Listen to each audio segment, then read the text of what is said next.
Hello friends, welcome to NEET Achievable. NEET 2024 results நேற்று வந்தாச்சு. எல்லாருமே ஸ்கோர் கார்டு டவுன்லோட் பண்ணி ஸ்கோரை பார்த்துருப்பீங்க. NTA அவங்க தரப்புலேருந்து ரிசல்ட் அனாலிசிஸையும் வெளியிட்டுட்டாங்க. அதில் நம்ம பார்க்குறப்ப 720/720 ஃபுல் மார்க் 67 ஸ்டூடெண்ட்ஸ் வாங்கியிருக்காங்க. தமிழ்நாடுலேருந்து 8 ஸ்டூடெண்ட்ஸ் 720/720 வாங்கியிருக்காங்க. இந்த தருணத்தில் மேக் நீட் அச்சீவபிள் சார்பாக டாப்பர்ஸ் அனைவருக்கும் எங்களோட வாழ்த்துக்களை தெரிவிச்சுக்கிறோம். இப்போ இந்த நீட் ரிசல்ட்ஸ் அவங்க அனாலிசிஸை பார்க்குறப்ப செகண்ட் பொசிஷனில் இருக்கிற ஒரு மாணவி பார்த்திங்கன்னா 719 வாங்கியிருக்காங்க.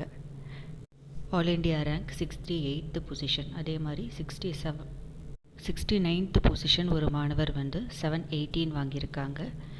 நீட்டுடைய எவாலுவேஷன் சிஸ்டமில் 719 and 718 மார்க்ஸ் பாசிபிளே இல்லை அப்படின்னு எல்லாருக்குமே தெரியும்.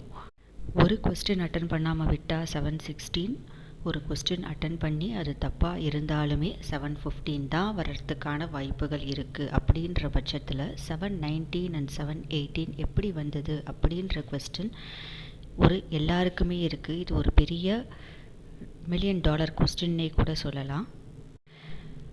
அந்த ஸ்டூடெண்ட்ஸுடைய ஸ்கோர் கார்ட்ஸ் சோஷியல் மீடியாவில் ரொம்ப வைரலாகவும் ஆகிட்டு இருக்குது. இது தப்பான இன்ஃபர்மேஷன் கிடையாது, கரெக்டான இன்ஃபர்மேஷன் தான். NTA தரப்புலேருந்து அதுக்கான ஒரு ஜஸ்டிஃபிகேஷனுமே கொடுத்துருக்காங்க.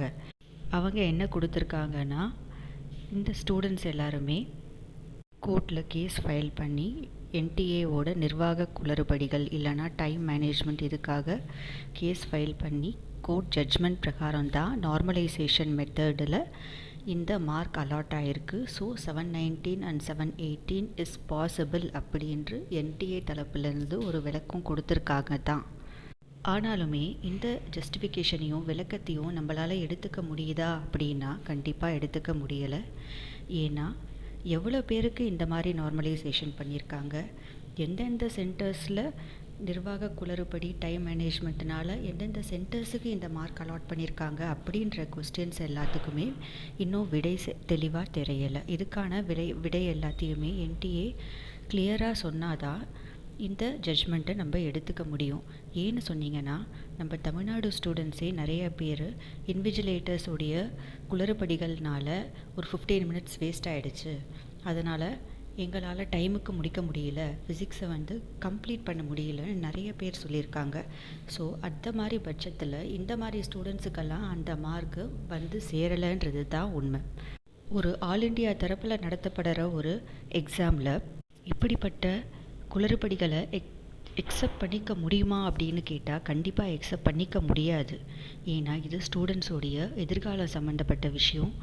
நமக்கு தெரிஞ்ச வரைக்கும் நீட் ஆஸ்பிரன்ஸ் எல்லாருமே 2 வருஷமாக ராத்திரி பகல் பாராமல் நீட்டில் அச்சீவ் பண்ணணும், ஃப்யூச்சர் டாக்டர்ஸாக வரணும் அப்படின்றதுக்காக தங்களுடைய மேக்ஸிமம் எஃபர்ட்டை போட்டுட்ருக்காங்க. நிறைய ரிப்பீட்டர்ஸ் இருக்காங்க, ரீரிப்பீட்டர்ஸ் இருக்காங்க. அவங்கெல்லாம் அவங்களுடைய டைமை இன்வெஸ்ட் பண்ணி நீட்டுக்காக ப்ரிப்பேர் பண்ணுறாங்க.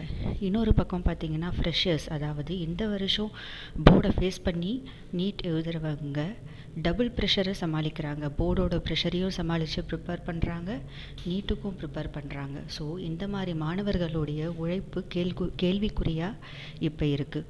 இந்த மாதிரி கொஸ்டின்ஸுக்கு எல்லாமே சொல்யூஷனை NTA தரப்புலேருந்து கொடுக்காத வரைக்கும் இது ஒரு $1 million கொஸ்டின்ஸ் தான். இருந்தாலுமே கூட இப்போ நமக்கு நிதர்சனமாக தெரிஞ்ச உண்மை என்னென்னா, கட் ஆஃப் பயங்கரமாக இன்க்ரீஸ் ஆக போகுது, டிராஸ்டிக்காக இன்க்ரீஸ் ஆக போகுது. நம்ம ஏற்கனவே போட்ட கட் ஆஃப்லேருந்தும் இன்க்ரீஸ் ஆகிறதுக்கான வாய்ப்புகள் நிறைய இருக்குது. ஸோ ஸ்டூடெண்ட்ஸ், பேரண்ட்ஸ் கண்டிப்பாக மனம் தளர விட்டுறாதீங்க. கவுன்சிலிங்க்கு அப்ளை பண்ணுங்கள். அப்ளை பண்ணி நம்மளுடைய தமிழ்நாடு ரேங்க் லிஸ்ட் வரட்டும், அதுக்கப்புறமா நம்ம டிசைட் பண்ணலாம். All the best students. Thank you.